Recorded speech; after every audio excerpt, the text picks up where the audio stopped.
especially being a photographer, I was just so like insecure about any photos really. So there's one you can see where I'm doing this stupid pose. You can sort of see like the widow's peak, and then during lockdown when all the barbers were shut, I grew out my hair a lot longer than it was. The whole top of the area is thinning a lot, but that's the main image really. And then obviously the post head shave photo.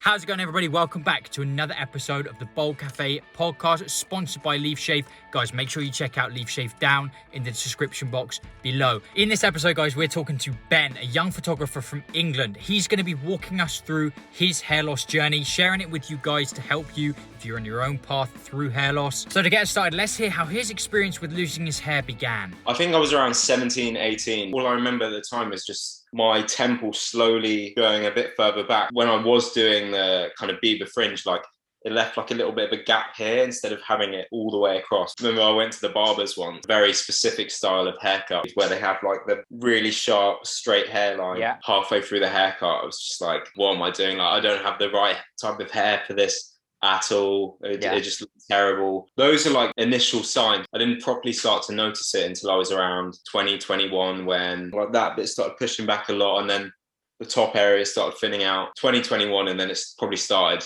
as early as 16, 17, 18. Cheeky coffee. So Ben and I were actually having this chat on his 1 year anniversary since shaving his head, right, since taking the leap. But his journey through it was not all plain sailing. And let's hear more about the time leading up to when he decided to take that leap.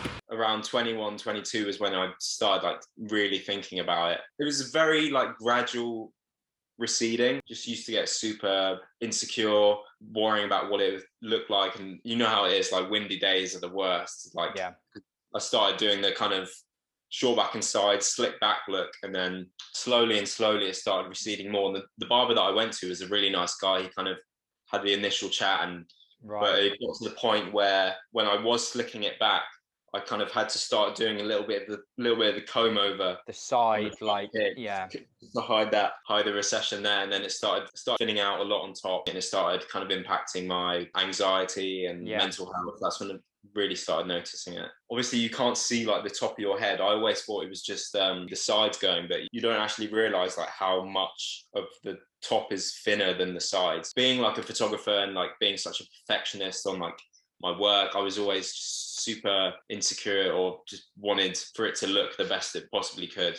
During my like early teenage years, I've always struggled with kind of like being insecure and social anxiety. During my early teenage years, I suffered with acne pretty severely. That was up until like my late teens. Do you think your experience through that helped you in tackling the hair loss stuff? Sort of. I think initially it was definitely just like one insecurity gone with the acne clearing up, and then another. Basically, as soon as the acne cleared up, it was another one, the hair loss started. So initially it was just like one insecurity into another, but I think the whole process of overcoming the acne and just insecurities, and then just basically inevitably accepting just to shave the head, really. It's just getting so down about losing my hair, and then just constantly worrying about what it looks like, constantly worrying about what other people think, and it's just completely overthinking what other people think of you. And it's just, it got to the point where you're just getting so fed up of it, and it was getting so down. It's like low motivation, struggling with mental health, depression. It got to the point where I was just like, screw it, I'm just gonna embrace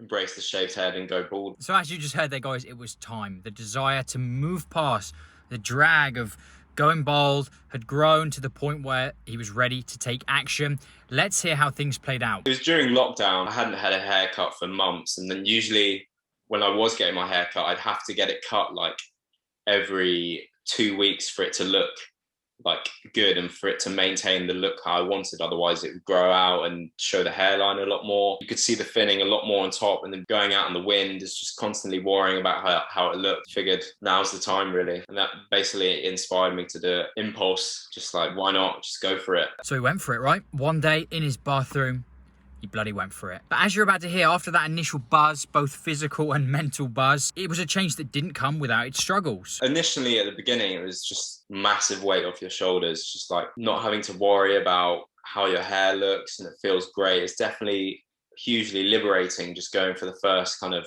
zero guard or wet shave. So I think initially it felt really good. And then I think just being in lockdown, just spending way too much time on social media, overthinking things, start making comparisons to other people and stuff. And then, started looking a lot more into SMP. I was like very close to like going for the full like SMP treatment. And now I remember just like having a chat with my brother, and it's just like, he's just like, you don't need to go through this, man. Like, you're way overthinking stuff. Some of the treatments they do there are great, and some of the treatments do look great afterwards. But at the end of the day, like literally like tattooing my head just to get like this line a little bit sharper. It's just like, no one's going to care if your hairline is perfectly straight or if it's receding a little bit. Way too overthinking stuff. But yeah, it's just not what I wanted to do. So I know Ben isn't alone in those post-head shave doubts. So I asked Ben to describe some of the things that he kind of implemented or thought about. He already mentioned that conversation that he had with his brother, and no doubt that was a big thing that helped him. Let's hear about some of the other things that also helped out. It's more of a gradual thing during lockdown, really. It's just a lot of time to reflect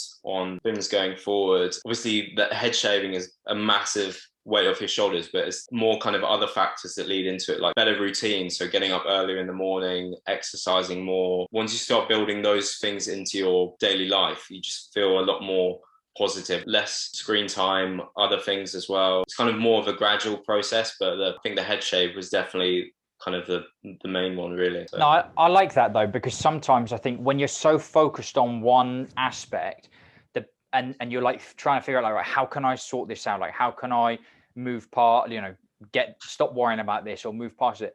Sometimes, like you said, the best thing is to actually just disregard that thing entirely for a while and focus on other areas. Yeah. And those are the things that kind of ultimately help you, give you a different kind of perspective and things like that. It's not like the stuff you see on social media, like, I have to wake up at 6 a.m. and have this smoothie with X amount of grams of protein and fruit, and now I'm going to go on a run and work for 9 hours. It's just little things, really, like getting outside a bit more, waking up a little bit earlier, drinking more water, little things like that. Once you start implementing them into your routine, and then you can start building upon it. But it's just more of a gradual process, really. So as you heard there, guys, it was actually just by taking a few simple actions that helped improve Ben's well-being in general, that helped him navigate that little doubtful stage. So maybe some of you guys can try some of the things that Ben mentioned there. And like I said, we were having this chat 1 year on from that first time he decided to embrace it. So let's hear how things are today. Yeah, I think it's just becoming part of a natural, normal routine, really. And then going for the wet shave every 2 to 3 days, but every time you shave it, you still kind of get that self-confidence boost. It's like getting a fresh haircut, walking out the barbers with a fresh trim on the same day. It's still that feeling, basically. With the photo I originally posted, I didn't even plan on doing like a post for my social media, and then I did my little story how I was feeling before, struggling with mental health, insecurities, and then just learning to accept going bald, so embracing the bald look. And then not that likes or anything mean anything, like it's not going to pay my bills as a photographer, but that post that I did on my Instagram was like the most well received on my whole photography page, and got really good feedback from people, basically. And then even going out socializing, we went paintballing, there was 15 of us, not one single person even mentioned the head shave or even said anything about it, really. So it's constantly just you overthinking, or even before you go into the head shave, worrying what other people are going to think. And then at the end of the day, people don't really care. A lot of social media stuff you see, everyone always posts their highs, but it's good. Obviously the head shave was an initial high, but it's good to post the journey of how it was really affecting my mental health with anxiety and depression. It's good to list everyone suffers with those kind of things, really, because it's more relatable. As long as I feel great for it and feel much more confident, that's the main thing, really. There you have it, guys. I want to thank you so much for watching this episode of the Baldcafe podcast, and a massive thank you, of course, to Ben for sharing his journey, all the ups, all the downs. I really hope there's some of you guys out there that are on a similar journey, hearing Ben's story there and some of the things that he tried. Hopefully they can help you navigate your own journey through and beyond hair loss. Guys, I want to thank you so much for watching this video. I, of course, will see you in that next episode. Goodbye.